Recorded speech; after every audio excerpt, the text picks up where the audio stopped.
to module 3.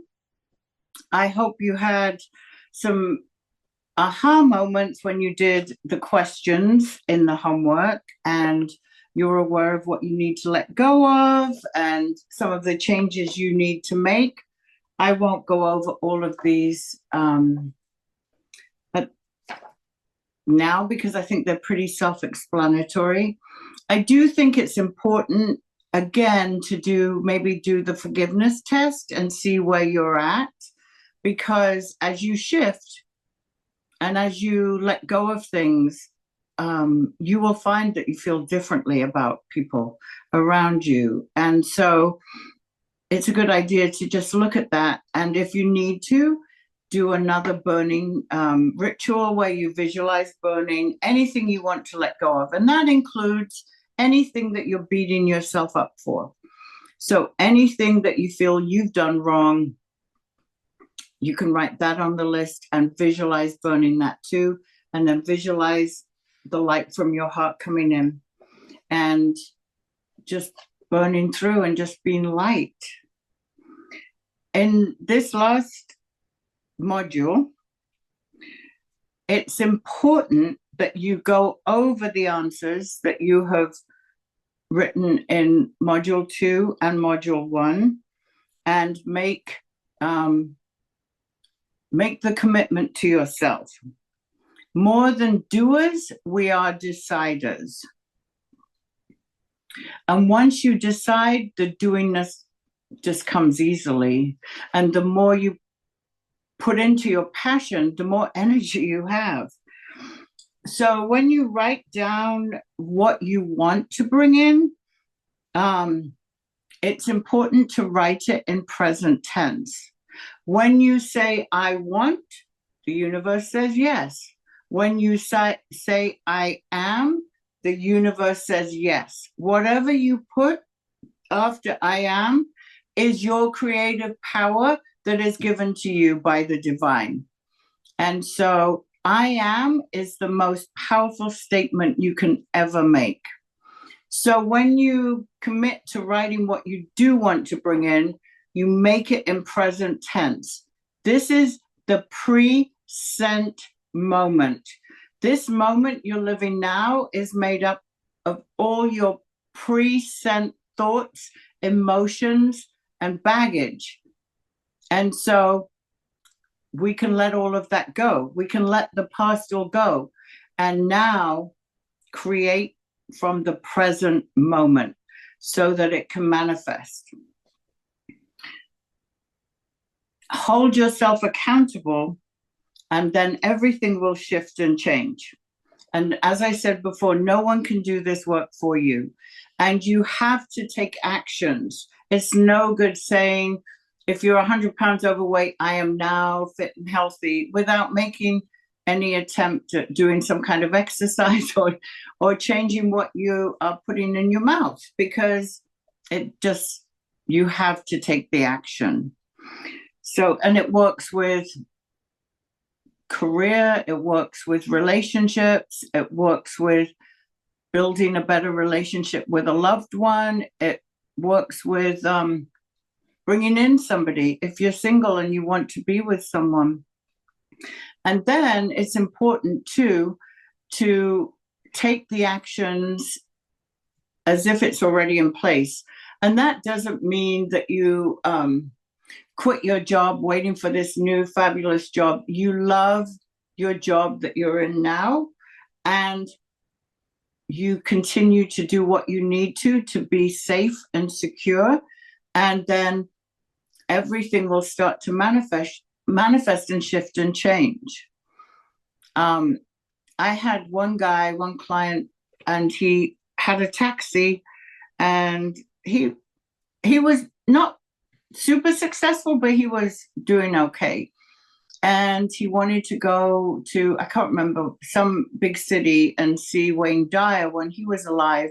And the class was very expensive, and it was going to take his life savings. And I remember saying to him, are you sure you want to put all your eggs into that basket? He was going to sell his taxi and use all of his life savings. And he goes, no, I'm going to get so much out of this. And he went to the class and he came back and he had nothing. And because he couldn't pay his rent, because he sold his taxi, the people he was sharing with told him that he had to move out and he had to start from scratch. So don't put undue pressure on yourself by making rash decisions. I kept cleaning the houses for probably, I think, a year or 2 years while I developed my business. And I would drive an hour and a half every morning and evening, building my practice. But I had money coming in so I could survive. So don't do something drastic. If you want to have a new car, go sit in a new car, go feel what it's like, but don't get rid of your old car. We have to be practical. And I remember a story that there's a guru in India, Babaji, who was he incarnated on the planet in the 70s, and he actually manifested from light, and he wasn't born of a woman. And my teacher, one of my teachers, was called to India to him. He wrote them a letter in pencil and said, "Come to India." And so 10 of them went to India, and they all split up trying to find him. And they all agreed to meet 2 weeks later in Delhi. And one girl didn't show up, and they then had to decide what to do. And they came back to the States, and she eventually showed up and came home to California. And then she shared all her knowledge of where he was. And so they went to be with him. And he would tell people, because he was of such a high frequency, such a high vibration, he would tell people 10 minutes, 1 day, 2 weeks, whatever. He would tell them how long they could stay with him in his ashram. And there's a saying, if you get too close to the fire, you get burnt. And so he would bring, because he was such high vibration, he would bring everything up to the surface.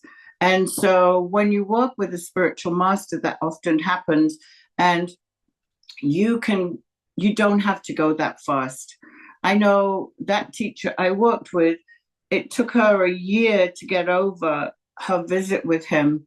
And as soon as she was complete and she felt good and normal again, he called her back and she went back again. But one of the stories that she told me was he told this girl, "Go get an ice cream and put mustard on the ice cream and eat it." And the girl did.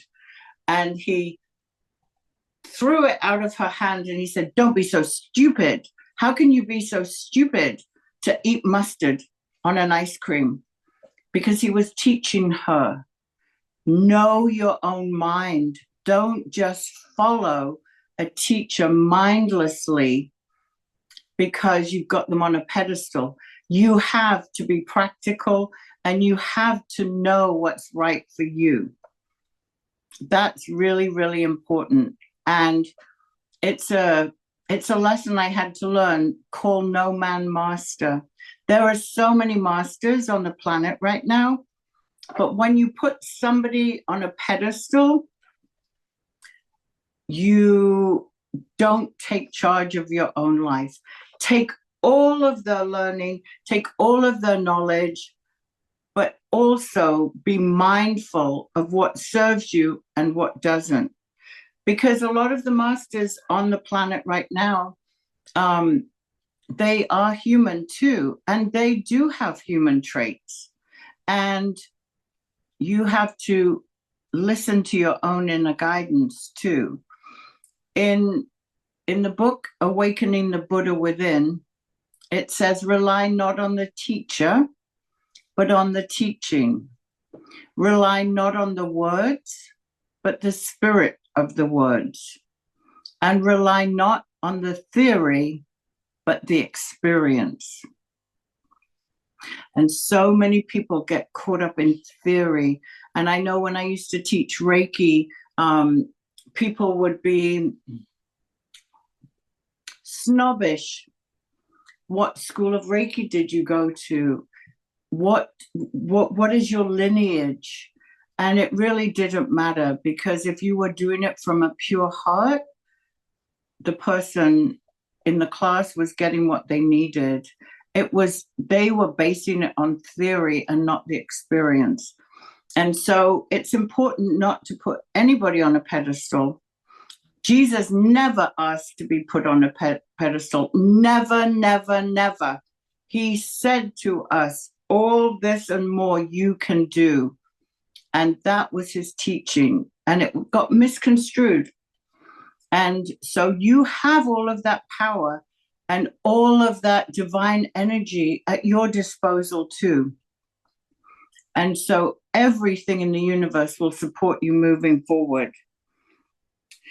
If you feel that you need more support in doing this work, you're welcome to email at contact@livingandmiracles.com. But this gives you a good taste of how powerful you really are. And now I would like to move to the pie chart, because this is where you will see where you place your time and energy and your attention. And we've used it in other classes I've done, and it's very interesting, how much time we spend doing certain things. So I'd like you to take time and just review this and look at where you put your time and energy. I had one lady who wants to be fit and healthy, but she spends 6 hours a day on the internet. That's not serving her, So this is really good for you to look at where you put your time and energy, because that's where you put your life. And so there are a couple of handouts at the end of this, and you make a commitment to where you're changing your life. And then you make an action plan to support your goals. This is, once you've created what you want to create, then the doingness comes in. And so you can make an action plan for the next 30 days, 60 days, 90 days, and then hold yourself accountable. Because where you put your time, you put your energy. And we've created a high vibe now diary, which is a progress diary, so that you can see how far you've come, what you need to address, what you need to change, what you'd like to manifest, what are your top priorities, and what you've accomplished too. It's important to see how far we've come when we do this work. And then a weekly checklist. And I do strongly advise you to take at least 10 minutes a day in silence, either at the beginning of the day or the end of the day, because that's when the universe can get through to you. When we're so busy in our doingness and being busy, we don't hear that sometimes small voice telling us, oh,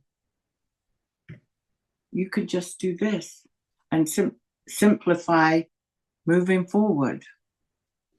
So thank you. It's been such a pleasure, and I've enjoyed every minute of this class. Thank you.